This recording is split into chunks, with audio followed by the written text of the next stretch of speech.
Salut tout le monde, Françoise Boivin, votre députée à Gatineau. Au Parlement fédéral, c'est ce temps de l'année où on vous fait un petit compte-rendu sur les choses, les dossiers, comment ça avance et tout ça.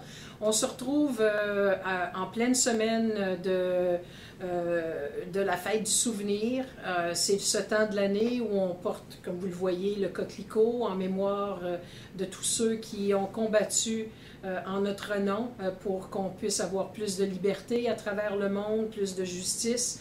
Et comme vous pouvez le constater, c'est un travail de tous les instants, puis on n'est même pas prêt encore d'arriver à nos fins. Même ici au Canada, beaucoup de gens sont encore laissés pour compte, et je peux vous dire qu'au Parlement, parce que depuis la dernière fois où je vous ai parlé par le biais de cette vidéo, on entrait au Parlement, on avait commencé la session au mois de juin. Depuis ce temps, on est revenu au Parlement au mois de septembre après un été extrêmement actif ici dans la communauté à Gatineau. Plein de choses qui se sont déroulées. Vous avez tous, vous vous rappelez des inondations assez catastrophiques dans certains secteurs du comté. J'ai pu aller voir de visu, rencontrer les gens, leur jaser, interpeller le ministre de la Sécurité publique au cas où le Québec ferait appel au fédéral pour aider, pour indemniser. Enfin bref, on a rencontré de multiples groupes qui ont des besoins. Les besoins, je m'en rends compte, à tous les jours sont énormes. On travaille avec l'équipe sans relâche. Vous avez peut-être reçu à la maison notre pamphlet qui vous fait un bref aperçu de tout ce qui s'est déroulé dans cette session jusqu'à ce jour. Et comme vous pouvez voir, ben, on n'arrête pas. Très heureuse pour tous ceux qui me contactent, qui veulent que je participe à leurs activités, soit comme présidente d'honneur ou même juste aller jaser avec les membres, jaser avec vous.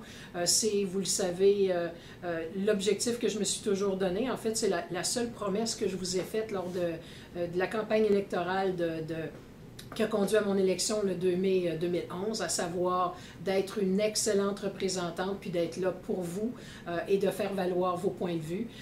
Vous le savez, Jack Layton m'avait demandé d'être critique ou d'être principal porte-parole, si vous voulez, dans son cabinet fantôme à la condition féminine, ce qui veut dire qu'au comité de la condition féminine, on a commencé à se pencher sur le dossier de la violence faite aux femmes aînées. Il y aura d'autres dossiers par la suite qui seront étudiés en comité. Par contre, ça n'enlève pas qu'il y a d'autres enjeux qui sont extrêmement importants, comme l'équité salariale qui n'est toujours pas réglée, comme par exemple la présence des femmes en politique, la présence des femmes juste au niveau de la pauvreté, quand on sait que les dossiers de pauvreté touchent en grande majeure partie les femmes, des mères monoparentales, les femmes aînées et ainsi de suite. Alors, c'est des dossiers qu'on traite de tous les instants. Par ailleurs, Nicole Turmel, qui est notre chef par intérim, m'a demandé aussi de devenir porte-parole adjointe à la justice. Alors, vous comprendrez qu'avec un gouvernement conservateur qui a fait de la loi et de l'ordre son principal cheval de bataille, ça me tient pas mal occupée. Alors, je siège aussi au comité de la justice qui est en train d'étudier en triple allure, et c'est le cas de le dire, sans trop de démocratie, le projet de loi C10 qui touche à la réforme en matière de criminalité, mais pas seulement criminalité, ce avec quoi on est tous d'accord, c'est-à-dire des peines plus sévères pour ceux qui touchent à nos jeunes, mais aussi le terrorisme, la loi sur les jeunes contrevenants et j'en passe. Mais c'est absolument phénoménal, on parle de 9 lois qui sont visées par tout ça et qu'on est en train d'étudier à triple allure. J'ai des réserves, mais je vais vous tenir au courant au fur et à mesure. On le sait que le Québec n'est pas d'accord avec ça parce qu'il va avoir à débourser beaucoup d'argent. Et au NPD, on s'est engagé à travailler et à lutter avec le Québec dans ce dossier-là. Il y a aussi tout le dossier du registre des armes à feu. On m'a demandé d'aller au comité de la sécurité publique, ce que je vais commencer à faire dès notre retour de la pause parlementaire à cause du congé de la semaine, si on veut, qui souligne tous nos anciens combattants. Et lorsqu'on revient à la Chambre des communes, bon, on commence à traiter du dossier du registre des armes à feu. Le NPD, encore une fois, et j'en suis fort aise, avec notre leadership, on a proposer des choses au gouvernement conservateur, d'essayer de concilier les deux positions, c'est-à-dire les positions des victimes. On se rappellera tous du drame à la Polytechnique et à Dawson, entre autres, mais en même temps, on a les doléances de nos amis chasseurs, et de certains peuples autochtones, et on a présenté, nous, des suggestions pour essayer de rencontrer les besoins des uns et les besoins des autres pour avoir une loi plus forte. Mais qu'est-ce qu'ils ont choisi au gouvernement Harper? C'est de tout simplement scraper le registre, excusez l'expression, mais pas seulement scraper le registre. Nouvelle info, ils ont décidé de tout simplement aussi détruire toutes les données du registre. Très malheureux. On va voir qu'est-ce qu'on peut faire. Je vous interpelle, ceux dont ce dossier-là intéresse. Gênez-vous pas, faites-nous valoir votre point de vue, d'un côté comme de l'autre, et moi je me charge d'être votre porte-parole à ce sujet-là. Alors, je vous encourage tous, encore une fois, on essaie de vous tenir le plus informé possible. Je vous encourage tous à aller soit sur le site internet, c'est-à-dire www.françoiseboivin.com.